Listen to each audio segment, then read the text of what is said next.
Hey everybody, welcome to Batch TV. My name's Landry and I'm the community manager with Batch Service. Today we're talking about wholesaling real estate right from your phone. Check this out.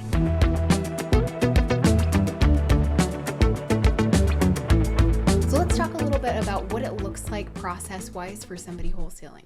You're going to be wanting to make sure you're able to generate leads consistently, manage and prioritize your data, obtain quality right party contact information from your prospects or on them, be able to start conversations with marketing and look at your KPIs. Where are you at? Where do you want to be? And start making goals.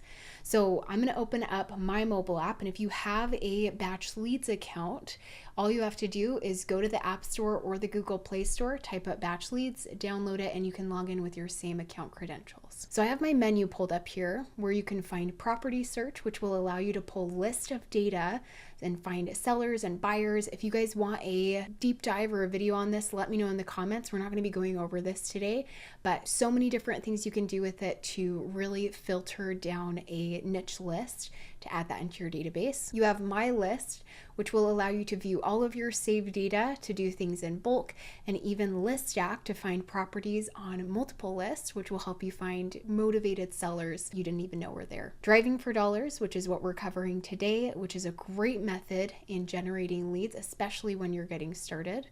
Direct mail will be here so that you can start sending out postcards and letters. There's driving routes, so I can keep track of where I've been so far, where I've tracked my routes, and where I'm planning on going.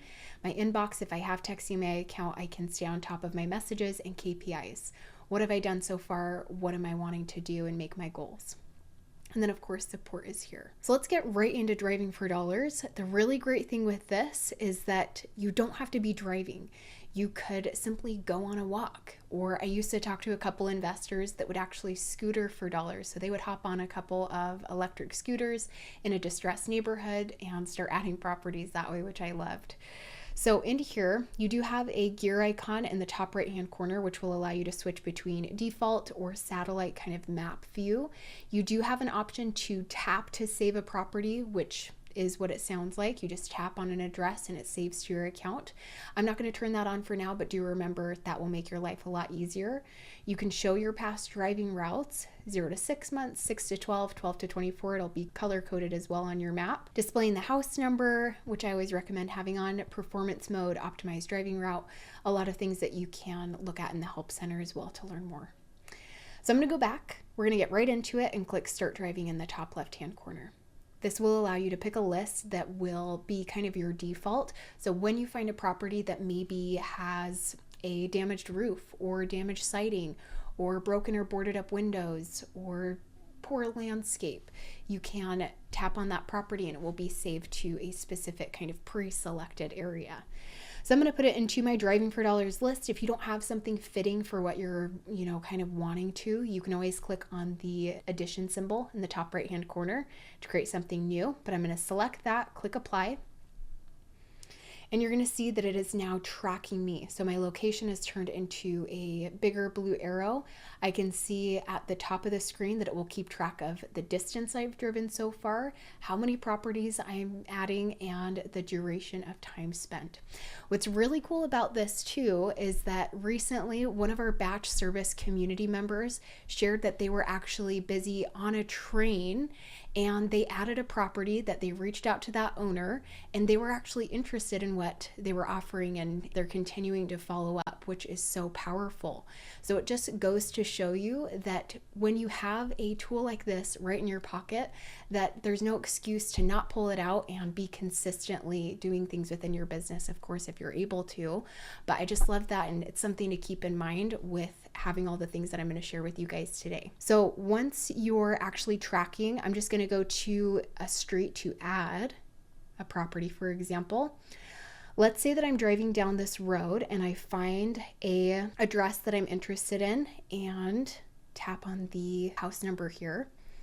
Currently, I don't have the tap to save option on, but you can turn that on to make things instantly save. We're going to go into the details here. I can save it here too. And right off the bat, I'm going to be able to, of course, save it if I hadn't already.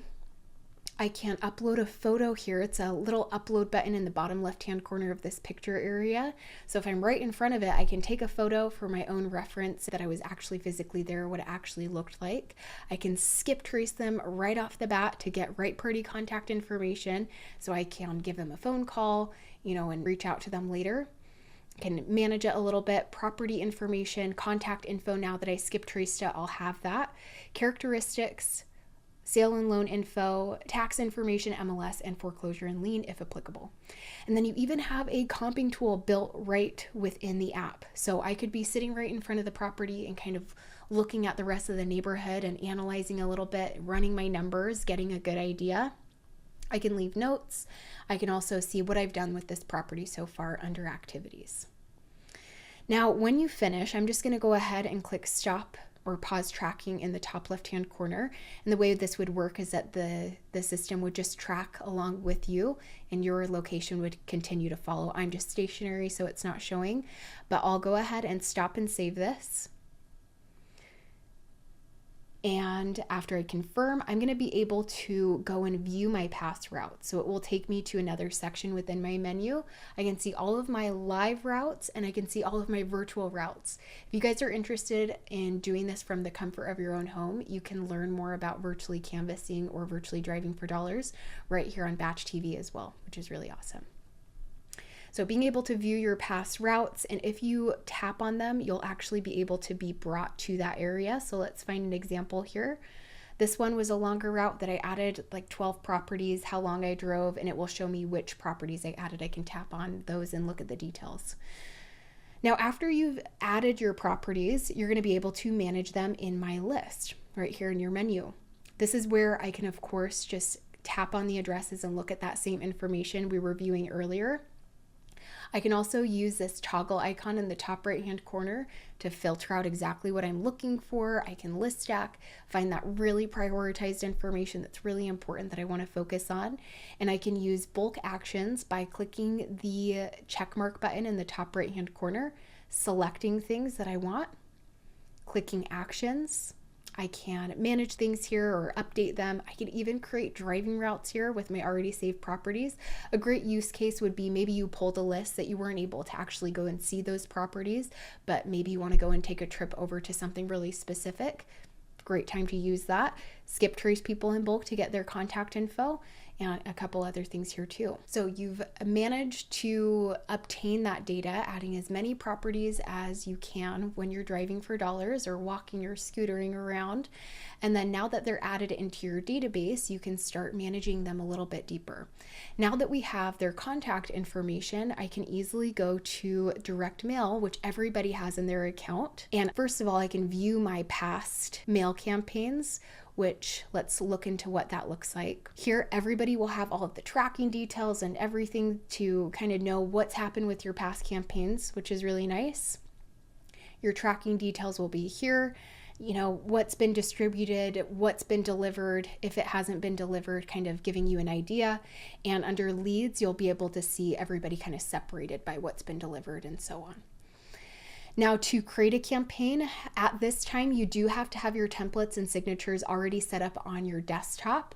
But if that's already done, all you have to do is click on the addition symbol on the bottom right-hand corner. Let's just name this Driving for Dollars, and we'll do March to make that long enough. Then you'll be able to grab your data. I'm just going to go to my list and add my Driving for Dollars list. Click Apply. And then down here in the bottom right hand corner, I'll click Next. And your templates you'll set up on the computer once again, but you'll be able to pick which ones you want to send and from your account that you've created. And you can even set up a drip campaign here so that you can be consistently getting in front of the property owners that you're about to send this postcard or letter out to. So as many as you want to continuously follow up. I'm just going to do one for now. Click Next when you're ready. It'll kind of give you an overview of what that looks like. Make sure when you're checking this box at the bottom that you have checked your templates on the computer, that your contact information is correct. You want to make sure that you're the one getting the phone calls and getting people reaching back out to you. Click Create Campaign and it will be initiated. So the last thing that I want to share is your KPIs in the app will be for driving for dollars primarily, where I can see properties I've added, miles I've driven, and time driven. So as you guys can see, there are so many different things you can do right within the palm of your hand. It's such a powerful thing to have along with you no matter what you're doing throughout the day. So as you guys can see, there's so many different things you can do within the mobile app out on the go that can help you stay consistent in your business, whether you're getting started or continuing to scale. If you guys liked this video, click the thumbs up button and subscribe to our channel and hit that bell notification icon. If you have questions, reach out to our support, drop them in the comments below, and I'll see you guys next time.